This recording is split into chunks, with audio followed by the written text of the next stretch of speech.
menerbangkan layang-layang yang terbuat dari daun. Dari daun yang kita kenal oleh masyarakat Muna dikenal dengan daun kolope, sejenis ubi hutan.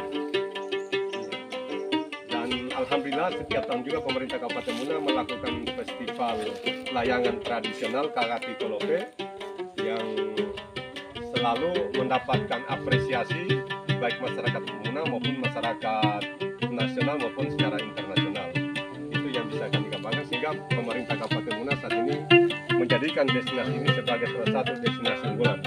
Ke depan pemerintah Kabupaten Muna juga bersama dengan Kabupaten Muna Barat dan Buton Tengah untuk mengusulkan secara bersama-sama bahwa kawasan cagar budaya Liang Kabori dan sekitarnya akan diusung menjadi kawasan geopark nasional, bahkan menjadi kawasan geopark dunia.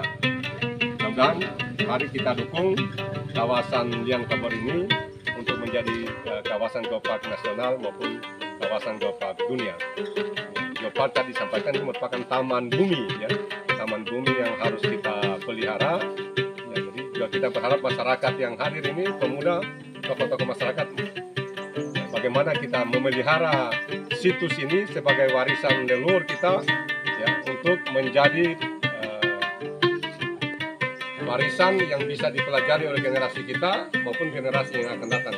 Bahwa kita Muna mempunyai situs, mempunyai budaya yang tua di Indonesia bahkan di dunia. Saya kira itu.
Predikat itu tidak menunjukkan apa yang ada dan selalu benar. Namun inilah yang menjadi sebuah tanggung jawab saya selaku penulis, dan saya berharap yang Kabori bisa menjadi satu contoh, bisa menjadi ikon dunia yang sesuai dengan peradaban-peradaban yang dimiliki saya. Karena kalau kami melihat sejarah yang sebelumnya adalah ternyata lautan. Lautan, tetapi ada seekor ayam dalam yang terpencil di atas air.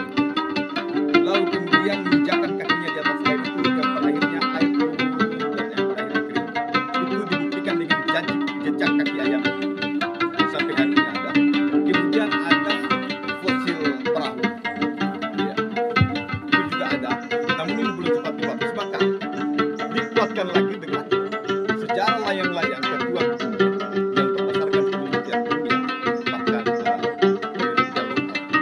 Itu diklaim Cina pada saat itu. Namun hari ini sudah menjadi milik Indonesia. Tepatnya itu adalah Indonesia Sulawesi Tenggara, Kabupaten Muna, Kecamatan Lodia, Desa Liang Kabori. Mudah-mudahan sekali lagi saya berterima kasih kepada Bapak Isu Ketua Suami bisa membawa Liang Kabori sebagai desa yang bermartabat sesuai dengan situs-situs yang dimiliki ikon-ikon budaya lokal. Kemudian bisa membawa kesejahteraan masyarakat Liang Kabori secara khusus Kabupaten Muna, Sulawesi lihat. Assalamualaikum warahmatullahi wabarakatuh.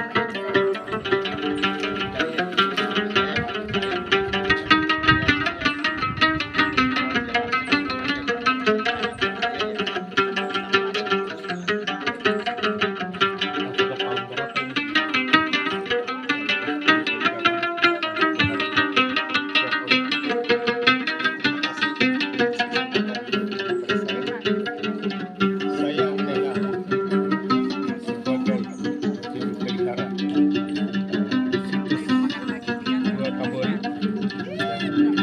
yang makan rumah.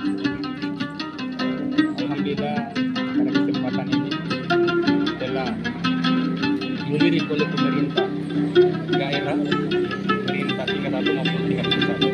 Malahan sampai di Mancanegara itu selalu diikuti. Jadi alhamdulillah saya sebagai jaga budaya, terus kemudian saya adalah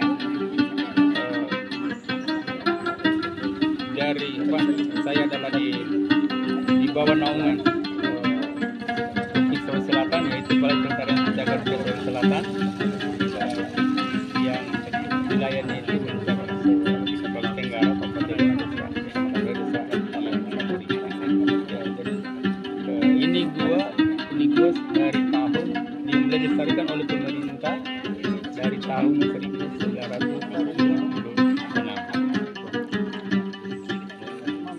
Sampai hari ini alhamdulillah masih dalam perjalanan pemeliharaan.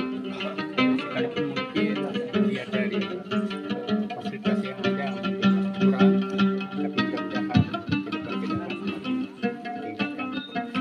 Kemudian saya kembali bicara usia lukisan tadi, alhamdulillah telah dipaparkan oleh Pak Kadis bahwa usia lukisan itu, usia lukisan oleh-oleh itu kurang lebih 40 tahun sebelum Masehi. Ya, tapi kalau berbicara lukisan tangan dengan lukisan binatang-binatang atau buruan itu usianya belum dipastikan. Karena sebenarnya itu pada tahun 2018 kemarin itu sudah didatangkan jadi sampai itu oleh kepala Sulawesi Selatan itu dengan sampelnya itu bisa tertanam dengan perahu dengan binatang itu alat tidak, tapi itu tiba-tiba ada corona COVID-19 hasilnya itu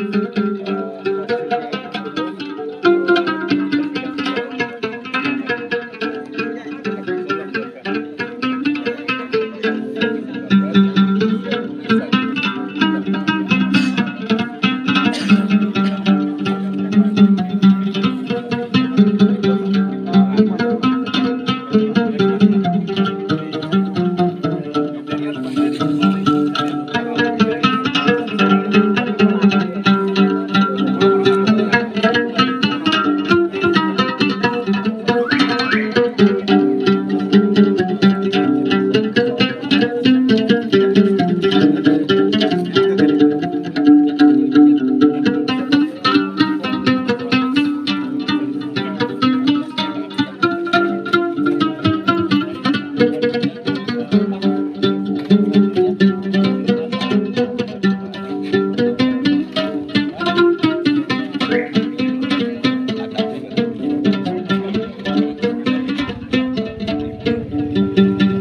ilmiah.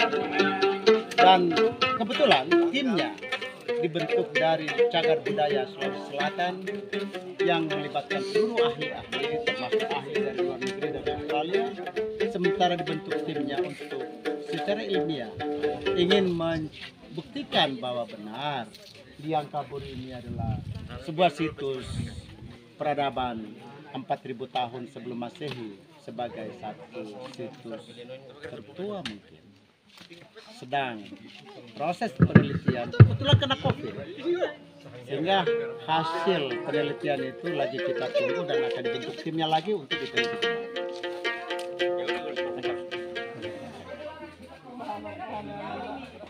Oh, kerajaan ini jadi gua di sini ada berapa gua? Ada 3 di situ. Oh, ada yang mereka tadi sini.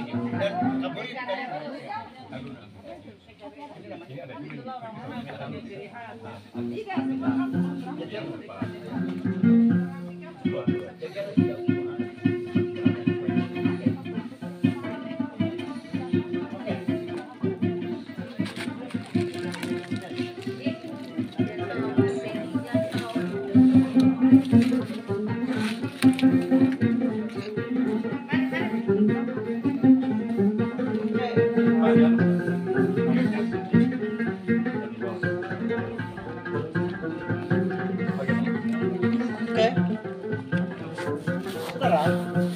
di wilayah situs tua Liang Kabur ini ternyata ada 3 gua penting yang dulu konon ceritanya ini adalah semacam kerajaan kerajaan leluhur ya, kira-kira begitu ya, makhluk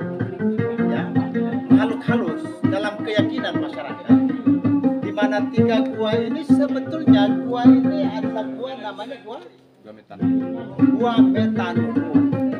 Gua ini jadi sebelum ya raja makhluk halus itu melakukan kompromi, maka mereka melakukan diskusi kecil di situ ya, untuk merancang rencana-rencana apa dalam kerajaan makhluk halus itu untuk menata kerajaan mereka sebagai bagian daripada taman-taman alam atau kita kenal dengan geopark ya, sehingga benar saudara dalam sejarah peradaban yang saya benar itu kerajaan Jin tadi mistik nggak? Oke, Pak. Jadi memang Liang Kabur ini adalah merupakan kerajaan leluhur ya, yang memang menjadi sebuah kehidupan zaman purbakala. Jadi ada 3 ya. Jadi ini adalah 3 gua itu. Salah satu sekarang yang kita tempati adalah Gua Metanum. Ini adalah tempat berdiskusi untuk menata kehidupan mereka. Ya, karena memang pada saat itu mereka punya kehidupan itu belum ada apa-apa, alat-alat perkebunan, alat-alat pertanian. Jadi mereka diskusinya dalam gua ini untuk kemudian umbian-umbian apa yang akan menjadi sebuah kehidupan mereka yang bisa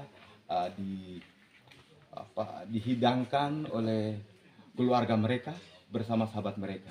Karena memang mereka tidak punya tempat tinggal, belum tahu rumah, jadi jadikanlah gua ini sebagai tempat rumah tinggal mereka.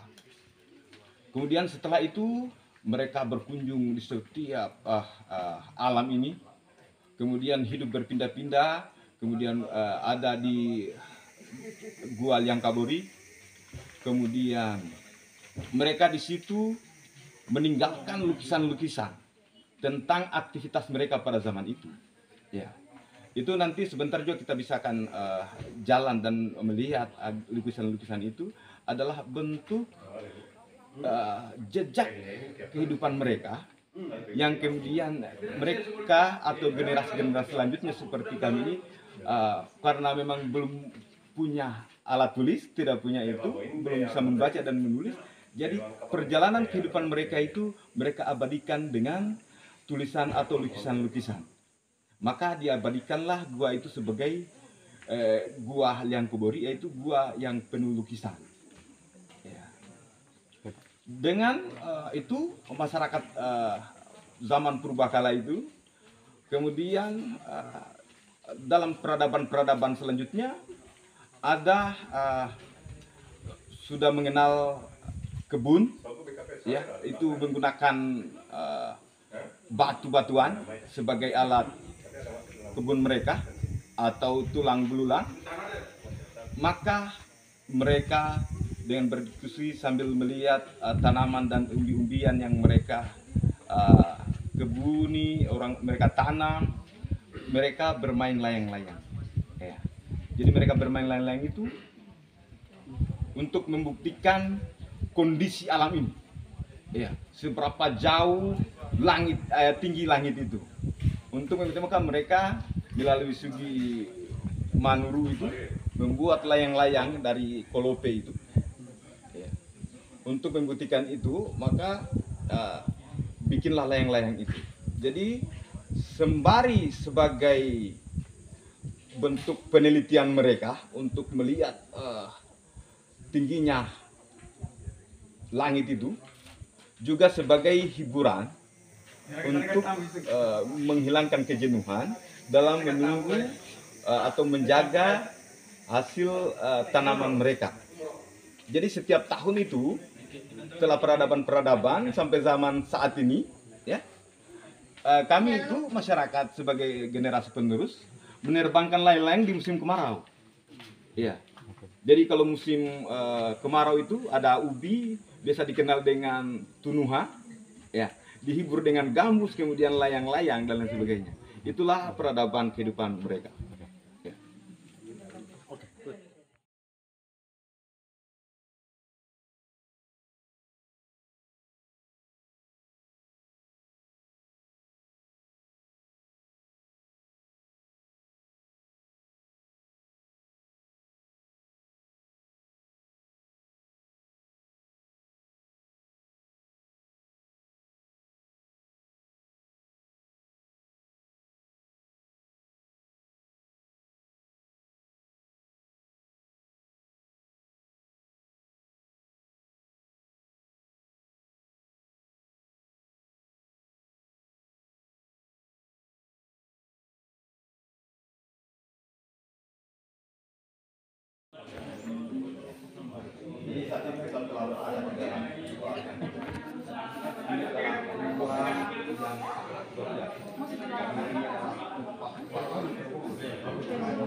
Yang pertama karena gua ini adalah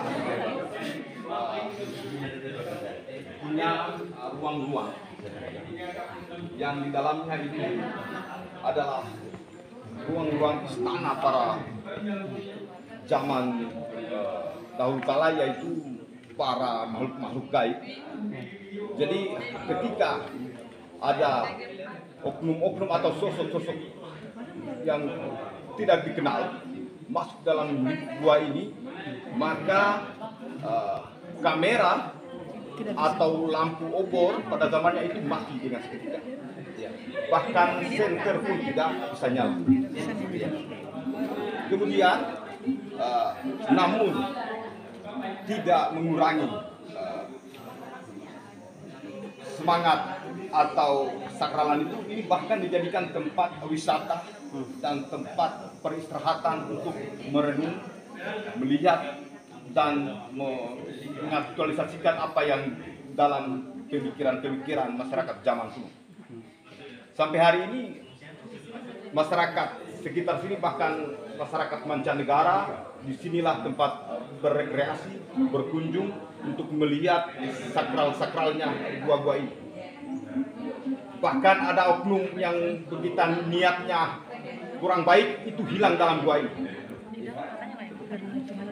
Demikian. Gua ini sakral, menakutkan sih, tapi sebetulnya tidak. Kalau Anda di sini coba saya rasakan, jadi nuansa kedamaian ditemukan. Cerita-cerita mistik kuno sebetulnya itu adalah sebuah background sekali. Tapi memang saya percaya semua orang yang datang ke sini adalah orang-orang yang punya niat baik. Oh, saya ragu bro. Tadi disampaikan itu ada sakral, tapi sebenarnya enggak. saya sudah buktikan bahwa betapa sejuknya tiang ini dengan stalaktit yang indah, lukisan-lukisan alam yang sedemikian amazing menghiasi kawasan Muna, Kabupaten Muna dan Muna Barat bersama Buton Tengah layak dalam pandangan saya menjadi geopark. Kenapa? Karena memang kontur alamnya yang penuh dengan gua, liang-liang sejarah, dan ibu kota geopark itu ada di Liang Kampar. Karena memang disinilah peradaban kuno dan saya saksikan.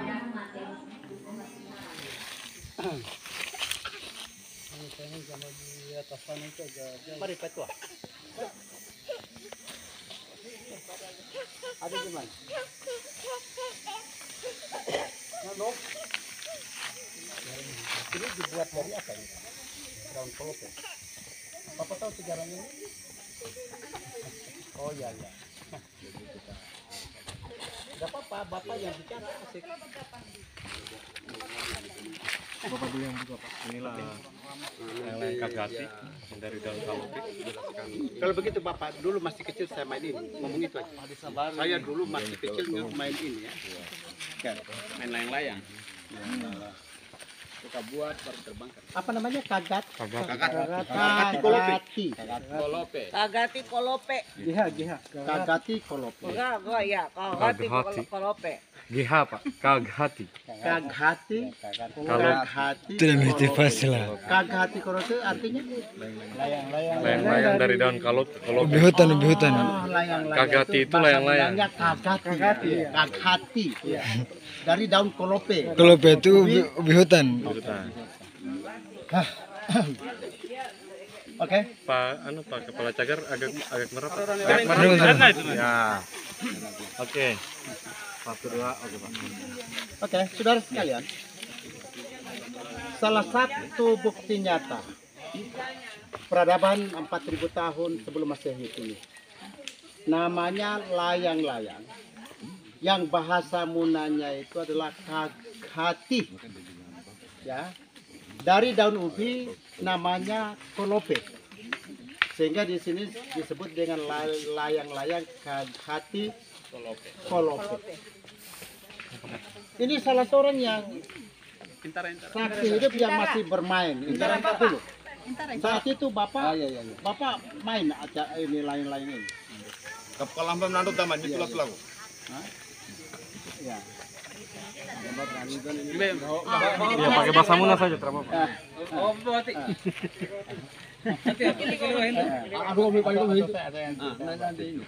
Bapak jadi Bapak pakai bahasa Muna saja. Bakaris. Manano kakati ini nutesua.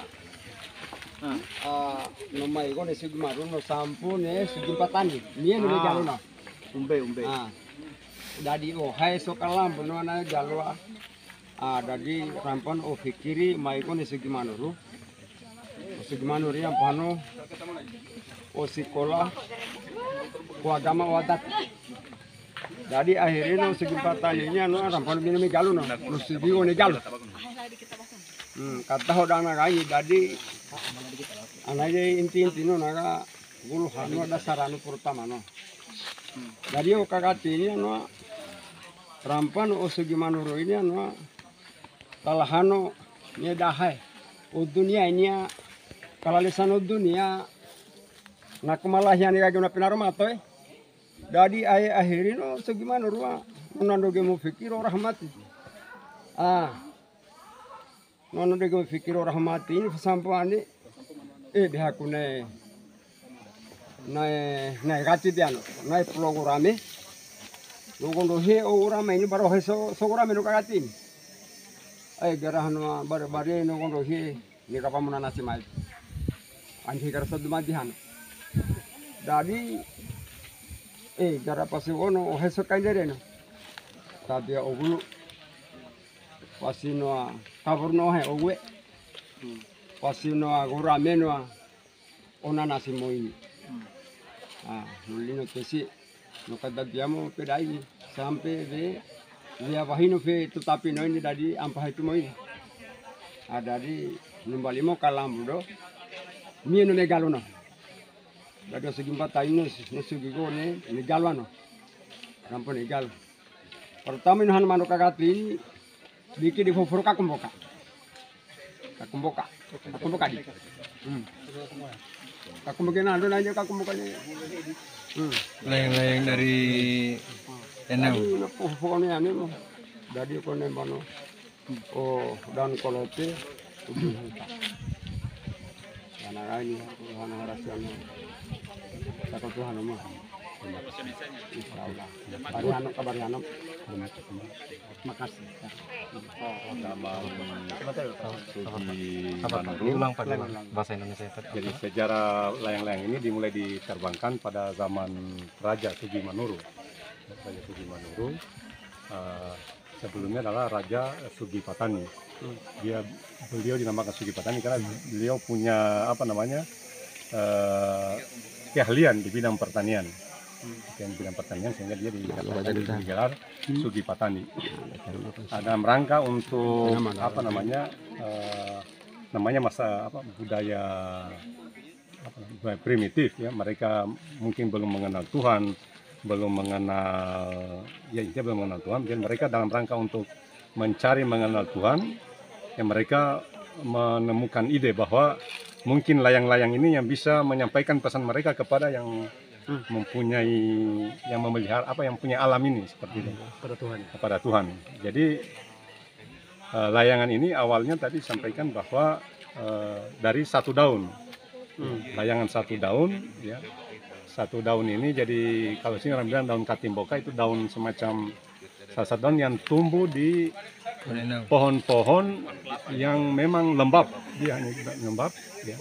Itu berdasarkan pengalaman itu satu daun, sehingga mereka tadi mengembangkan layangan ini menjadi lebih besar dengan mencari tadi katakan bahwa daun ubi hutan ini kemudian dirangkai dengan serat nenas untuk tali menerbangkannya dan bambu yang cocok untuk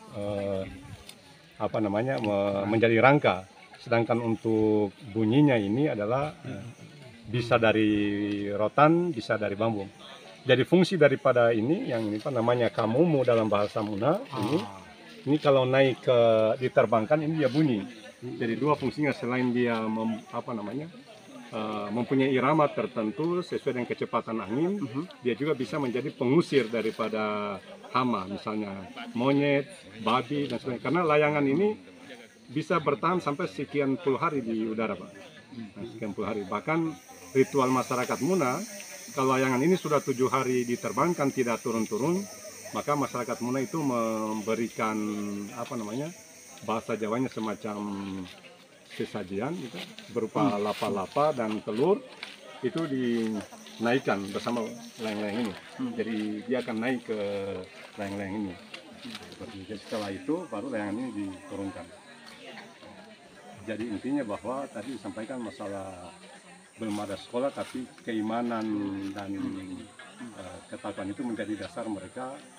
Layang-layang ini sebagai simbol bahwa pengetahuan agama orang Muna itu pada waktu sudah tinggi. Dan memang kita kenal Sugi Manurung ini sebagai raja Muna yang melahirkan raja-raja besar di Sulawesi. Salah satunya kita kenal dengan Raja Muna ke-6, Laki Laponto, sekaligus menjadi Sultan Buton pertama. Kemudian Raja Muna ke-7, Lapo I, yang digelar Kobang Kuduno di Buton Utara, itu menjadi Raja Muna ke-7. Dialah yang meletakkan dasar-dasar kerajaan Muna, adat Muna, ini Sugi Manurung, yang kemudian setelah di sini mereka berpindah ke pusat kerajaan Muna yang ada di Kota Lama sana, yang Kecamatan Tongkuno, di Kota Muna. Ini karena itu merupakan bagian daripada Taman Batu, saudara. Saya pun menemukan pada Anda sebagai ini lukisan-lukisan itu kelihatan memang lukisan ini kayak lukisan lukisan yang menggambarkan tentang simbol kejadian dan aktivitas masyarakat pada saat itu. Di sini baru dilihat, Dan baru Anda lihat lihat fisiknya, semua lukisannya. ada binatang Di situ. karena orang Di situ. Lihat ke kamera, Pak. melakukan orang melakukan aktivitas dengan binatang dan mereka mengendarai sebuah binatang yang saya pun tidak bisa mendeteksi, tapi kayaknya kuda ya? Kuda ya. Kayaknya kuda Pak ya? Kuda ya. Ya tapi demikianlah lukisan orang kuno yang sekolahnya nggak ada ya. Kuda pun hampir tidak kelihatan seperti kuda. Ya. Antara kambing, Ya antara lalu anjing, kuda. Tapi mungkin saja kuda pada saat itu belum seperti sekarang, Ya. ya, karena 4.000 tahun loh, 4.000 tahun sebelum Masehi. Ada situs lain yang saya mau lihat, tapi Anda tahu harus saya melakukan apa? Ini. Anda bayangkan bagaimana cara melukis? Bagaimana cara melukis? Saya harus masuk sebuah liang dan di sana ada orang yang memberikan senter. Itu loh di sana tuh. Iya. Ada yang memberikan senter untuk menerangi lukisan-lukisan yang ada di bagian sub gua dari gua besar ini. Wow. Tar dulu. Gimana caranya saya masuk badan saya? Dulang kepala. Kepala? Ya. Gini. Ya. Baru dilihat Pak. Baru Di atas di mana ini? Ini Pak ini. Mana? Ini Pak tangan ini. Oh, Ada dua dengan sana. Yang ini telapak tangan. jari. Oh my god. Mana satu lagi? Satu itu. Itu satu.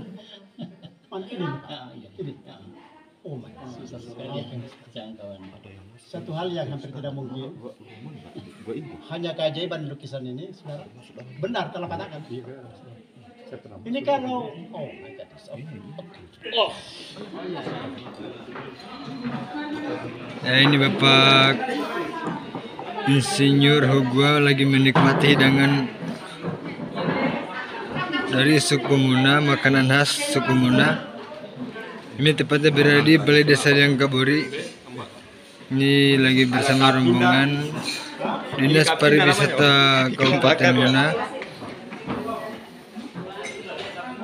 Pak Kadis di sini, Pak. Ya, ini ya Bapak Kadis Pariwisata, Bapak Syahrir. Dan ini Bapak Sekdis Pariwisata Muna ya.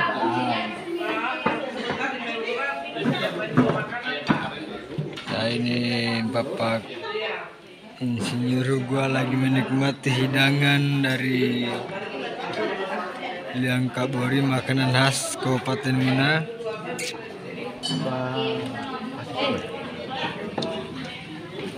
Pada Kapinda.